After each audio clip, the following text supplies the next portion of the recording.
Halo, saya Brilian Asmit dari Universitas Riau. Pada e-learning kali ini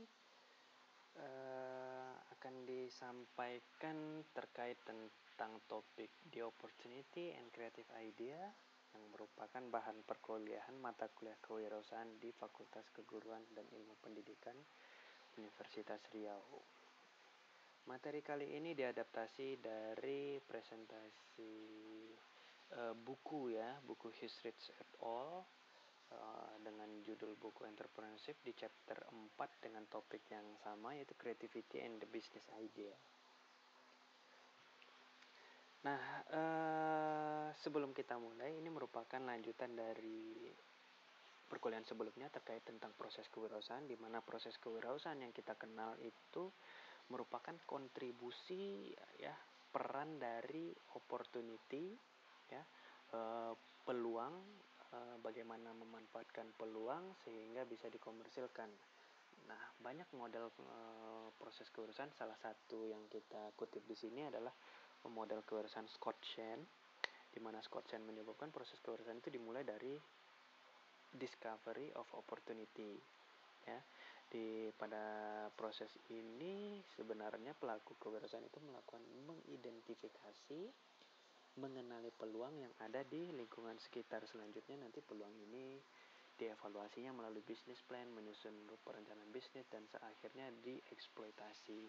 Nah, ini siklus yang ada pada proses ini yang akan menentukan pertumbuhan kewirausahaan di satu wilayah, sebut saja satu negara. Karena semakin banyak opportunity yang sudah dimanfaatkan, ini tidak menutup kemungkinan bisnis yang sudah ada ini juga akan membuka peluang-peluang lainnya yang perlu didiscover, perlu diidentifikasi oleh pelaku-pelaku usaha lainnya, sehingga nanti akan mengulangi siklus terkait tentang bagaimana memanfaatkan peluang ini. Dan pada kali ini kita akan fokus kepada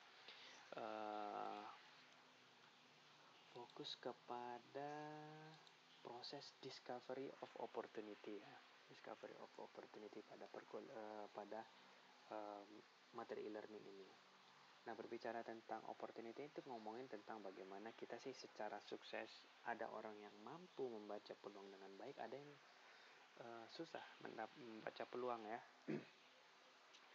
Nah, pada saat ini tentunya kita akan pelajari bagaimana sih secara sukses mendiscover atau merecognize opportunity ini. Ini merupakan peran dari si prior knowledge of market and customer problem. Jadi bagaimana seseorang itu yang mempunyai pengetahuan terkait tentang pasar dan masalah-masalah konsumen, sehingga dia menginterpretasikan atau menerjemahkannya dalam bentuk business idea. Nah, orang yang mampu membaca, mempunyai prior knowledge of market and customer problem ini muncul gara-gara satu, education, dua, dan experience ya. Kalau experience ini peran atau sumbangsi dari personal experience, dan mungkin saja dia sebagai konsumen mengkonsumsi barang dan jasa, dimana kita tahu misalkan kita sebagai konsumen pasti ada celah yang bisa digali potensi dari satu produk, sehingga ini menjadi experience bagi si pelaku usaha, dan ini juga akan berkontribusi juga kepada bagaimana si pelaku usaha itu mempunyai knowledge terkait dengan pasar dan juga customer problem.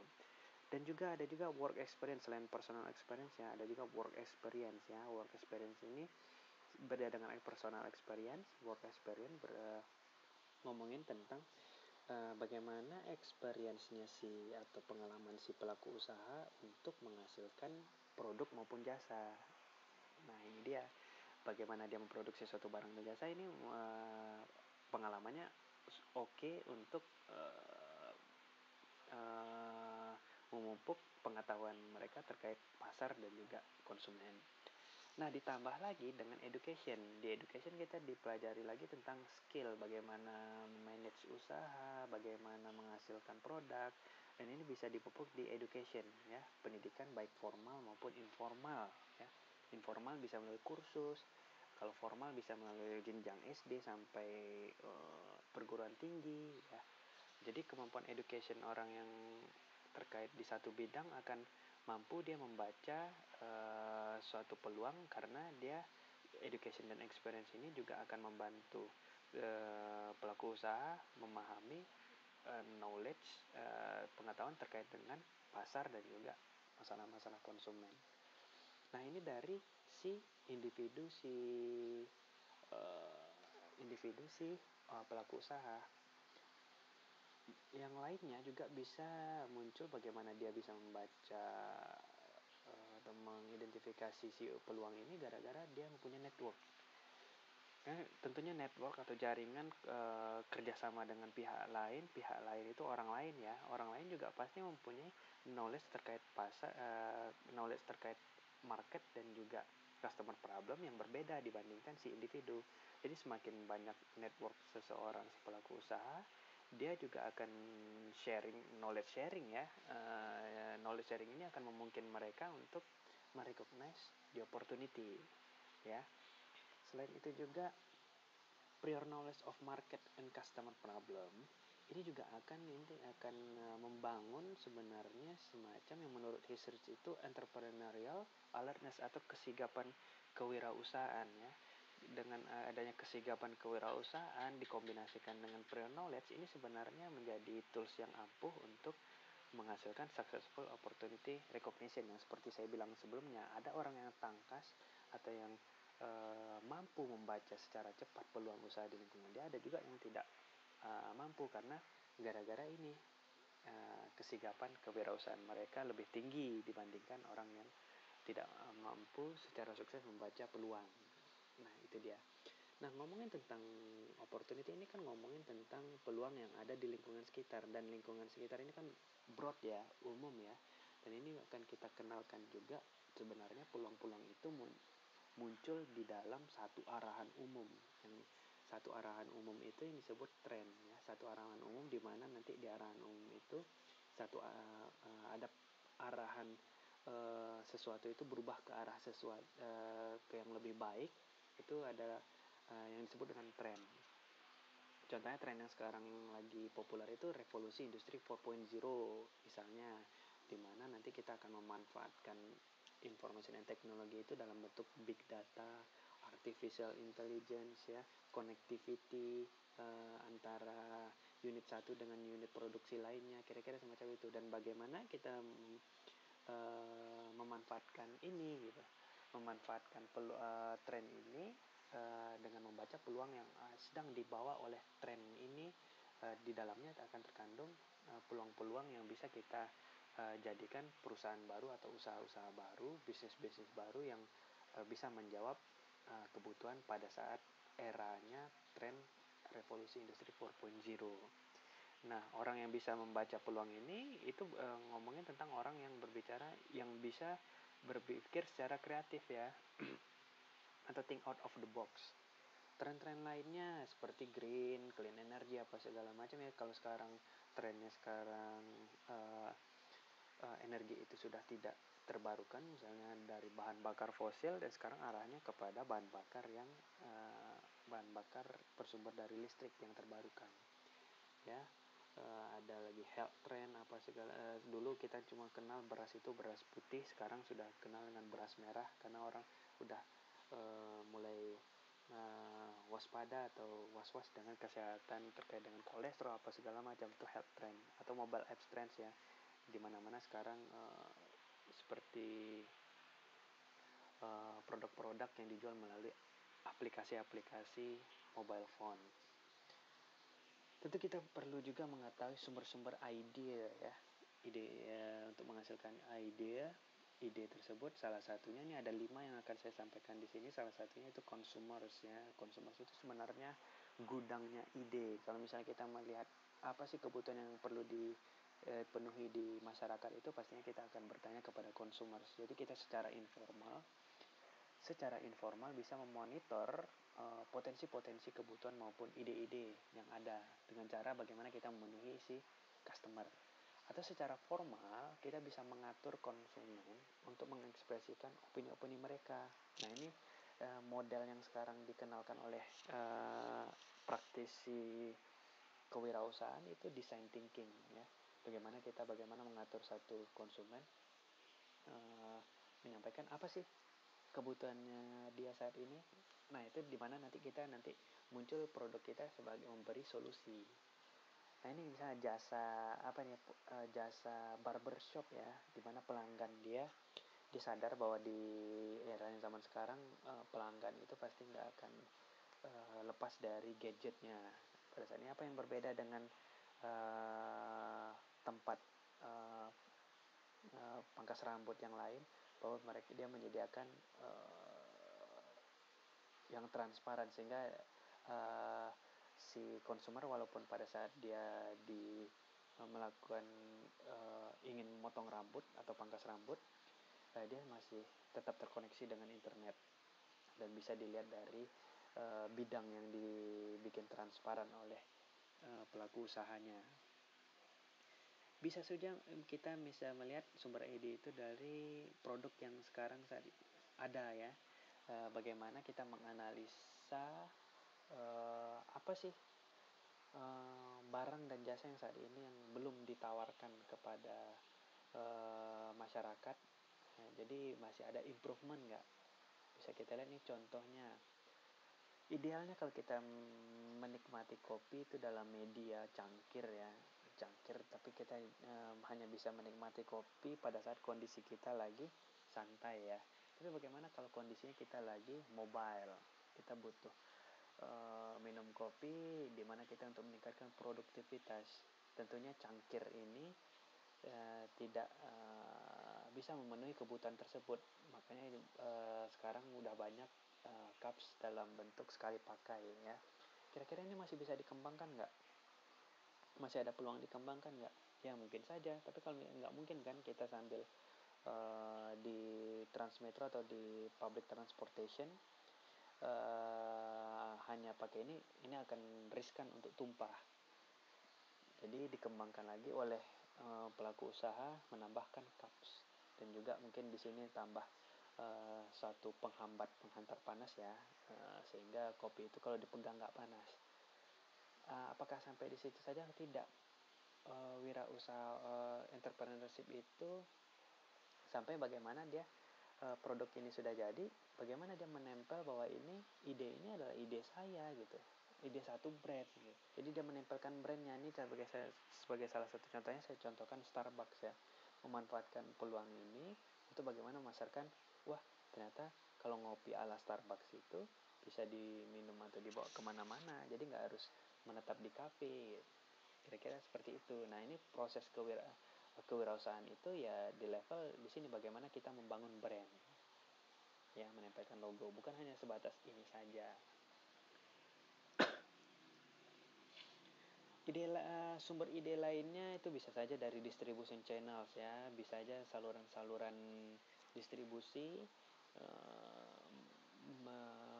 memberikan saran terkait tentang apa sih produk-produk baru atau pasar-pasar baru yang bisa kita explore.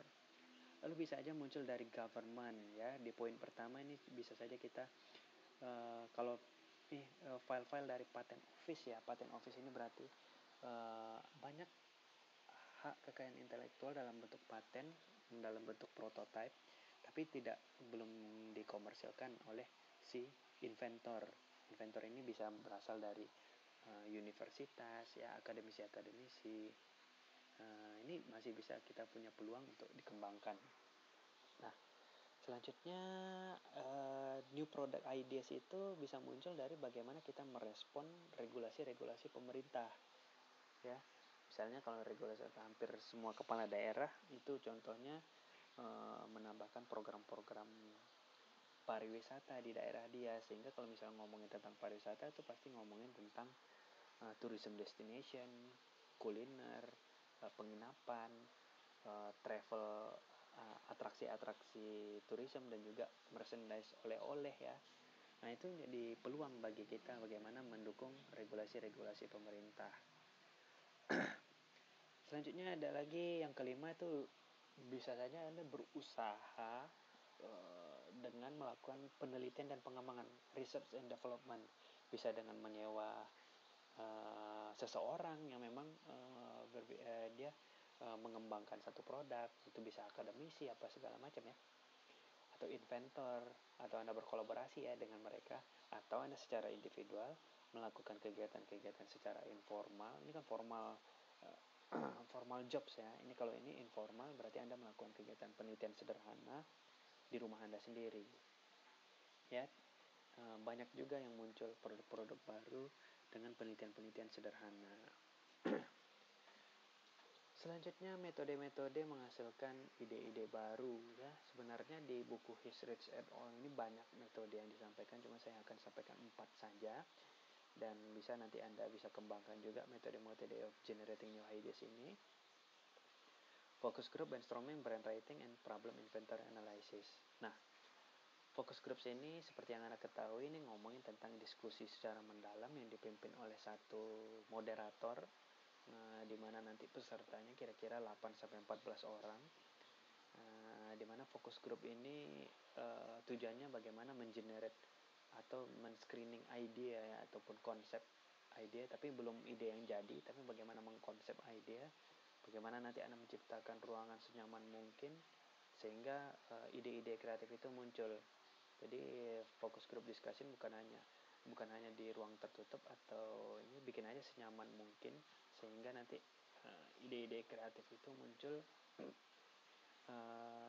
bermunculan ya, karena ngelihat lingkungan juga. Selanjutnya ada juga brainstorming ya. Ini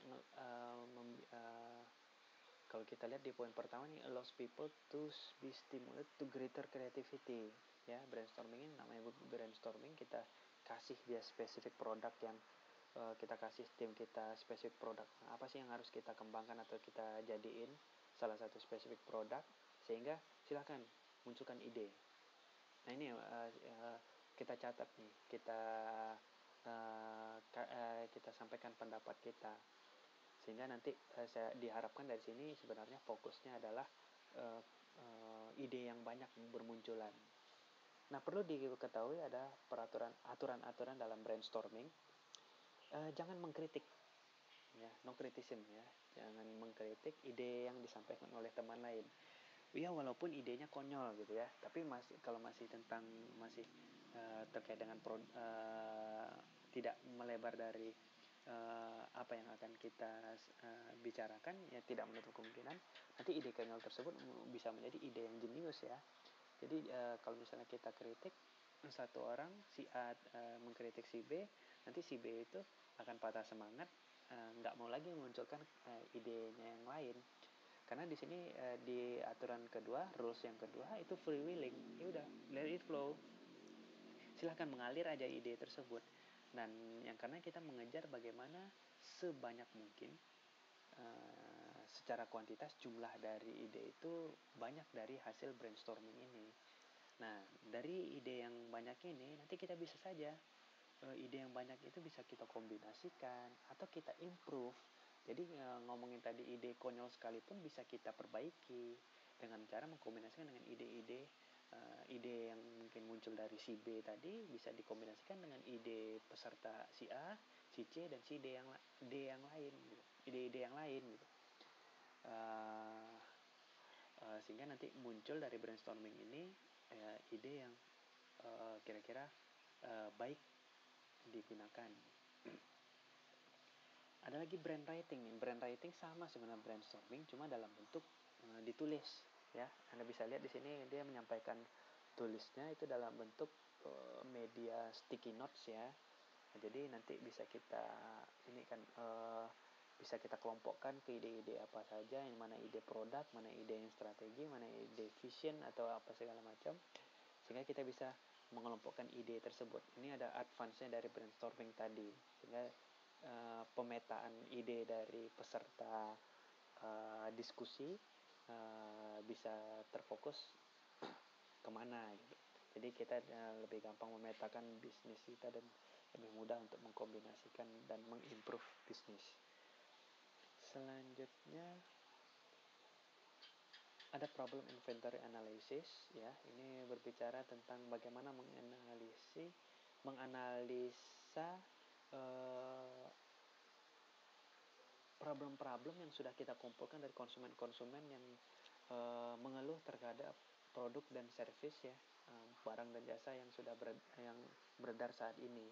Sehingga dari problem yang terkumpulkan itu kita memberikan solusi kepada problem yang dialami oleh society, masyarakat. Contoh gampangnya dulunya kita kenal dengan ojek ya, ojek konvensional. Apa sih yang sebenarnya problems yang dihadapi oleh konsumen? Sebagai salah satu contoh, jauh dekat sih ojek konvensional itu dia menetapkan harga sembarangan aja. Mau jauh dekat itu harganya sama, walaupun dekat tapi seharga, bagaimana kita harganya tetap jauh. Tapi kalau melalui ojek online kita kan bisa mengukur harga. Kalau misalnya jauh sekian ribu rupiah, kalau misalnya dekat sekian ribu rupiah. Nah ini problem ini dijadiin solusi dan dijadiin bisnis idea oleh platform-platform ojek online. Nah itu yang paling gampang contohnya. Kira-kira banyak sih sebenarnya metode generating new ideas ini ya. Mungkin Anda bisa nyebutkan, bisa sharing metode-metode yang Anda ketahui. Nah ini salah satunya yang pernah saya tanyakan kepada mahasiswa. Kita di bagaimana kita kondisi salah satunya kita coba fokus bagaimana sih mengembangkan pena ya. Kayak ini produknya pena ya. Bagaimana kita mengembangkan pena, baik itu dari fungsinya, bagaimana metode memakainya, atau bagaimana kita mengembangkan desain dari pena tersebut sehingga lebih banyak fungsinya, atau metode bagaimana cara menggunakan pena, dan lain-lainnya, atau fitur-fitur yang bisa kita tambahkan dari pena. Saya harapkan di sini saya akan berikan waktu sekitar 5 menit kepada Anda untuk mengenerate new ideas terkait bagaimana kita mengembangkan pena. Ya, kira-kira seperti apa pena itu? Nah, silakan ambil kertas, tulis dalam waktu 5 menit berapa ide yang muncul terkait untuk mengembangkan pena. Mengembangkan pena ya. Semakin banyak idenya akan semakin bagus dalam 1 menit. Nah, silakan di pause saja video ini selama lebih kurang 5 menit. Lalu nanti putar kembali videonya, lanjutkan videonya, dan kita akan lihat seberapa banyak ide yang muncul. Silakan di pause dulu. Oke, pertanyaannya what kind of pen should it be? Mungkin Anda sudah banyak catatan pena yang Anda ini ya, rencana yang Anda bisa kembangkan dari sebuah pena.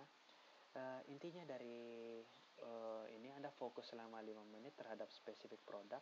Semakin banyak list ide yang Anda hasilkan, itu akan melihat semakin kreatif Anda menghasilkan ide-ide terkait pengembangan satu produk ya.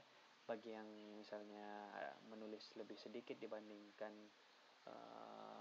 orang atau peserta didik lainnya, itu berarti peserta didik mampu meng-create banyak ide dibandingkan peserta lainnya. Jadi kreativitas itu bisa dilihat dari sana. Tapi belum tentu kreativitas ide yang begitu banyak semuanya bisa kepake. Sama seperti yang di brainstorming tadi, tidak menutup kemungkinan nanti ide-ide ini dikombinasikan dan diimprove. Sebagai mungkin salah satu contohnya, pernah saya tanyakan kepada mahasiswa saya di salah satu fakultas ya. Dia menghasilkan ide bagaimana mendesain pena itu ujungnya tumpul. Nah, bagaimana dia punya ide bagaimana nanti pena itu ujungnya tidak tajam tapi tumpul. Menarik memang, tapi yang lebih menarik lagi bagaimana kita melihat kok muncul ide semacam itu. Ternyata saya tanyakan kepada mahasiswa yang bersangkutan kenapa muncul. Ternyata latar belakang dia dari keluarga, kakak dan ibunya itu adalah bidan ya, dan juga ada saudara yang juga bekerja di sektor pendidikan anak usia dini. Jadi kalau misalnya megang pena itu akan berbahaya bagi lingkungan sekitar dia. Kenapa? Dia lingkungan sekitar dia itu ada balita, ya semacam itu. Jadi akan berbahaya kalau misalnya pegang sesuatu yang tajam. Tapi kalau misalnya tumpul akan meminimalisir risiko ada yang terluka. Nah itu. Nah experience dia, lalu pengetahuan dia terkait dengan bagaimana sehingga muncullah pena dengan ujung yang tumpul. Itu merupakan proses dari si mahasiswa tersebut menghasilkan ide. Nah itu terkait dengan slide kita yang pertama tadi, ngomongin tentang bagaimana si orang itu sukses mengelola peluang. Jadi pena yang tumpul ini pasarnya nggak mungkin dong pasar yang umum, tapi pasar yang bergerak di bidang mungkin perawat, bidan, nurse ya, atau yang bekerja di bidang pendidikan anak usia dini, bagaimana memanfaatkan atau membeli pena yang meminimalisir risiko terjadinya luka di orang-orang sekitar gara-gara benda tajam. Itu salah satu. Dan coba lihat di kertas yang Anda tulis, ide-ide itu muncul dari experience-nya Anda, dan saya harapkan nanti pada saat bertatap muka dengan peserta didik lainnya, mahasiswa lainnya, muncul ide apa sih? Pasti akan ada yang berbeda. Itu muncul gara-gara latar belakang si mahasiswa atau peserta didik yang terkait tentang mendevelop idea about developing a pen ya. Kita coba lihat contoh berikut ini. Ini salah satu contoh pengembangan pena. Nah, di sini pena yang dilihatkan di sini adalah bukan desain ataupun bentuk dari pena yang dikembangkan atau fitur-fitur dari pena, tapi bagaimana si penghasil ide ya, saya nggak tahu, ini mungkin sebut saja si A menghasilkan ide, bagaimana metode menggunakan pena tapi menggunakan mesin printer ya. Jadi dia memprint catatan itu tapi dengan, kalau di printer kan pakai cartridge, sehingga jelas sekali bahwa itu adalah hasil printer. Tapi kalau dengan cartridge itu digantikan dengan pena, itu akan seperti tulisan tangan. Nah, Anda bisa bayangkan bagaimana kita nanti membuat sertifikat tulisan tangan ya, kalau misalnya mengadakan event, bahkan tanda tangan pun bisa langsung e-sign itu langsung dituliskan oleh pena. Nah ini idenya, berarti dia sudah ngomongin tentang seseorang yang creative thinking tadi, thinking outside of the box ya, out of the box. Tidak ngomongin tentang pena, desain pena, tapi bagaimana memanfaatkan pena melalui mesin printer ya. Ide lainnya kita bisa lihat di video kali ini ya. Video ini ada 2 video terkait tentang, kita simak aja.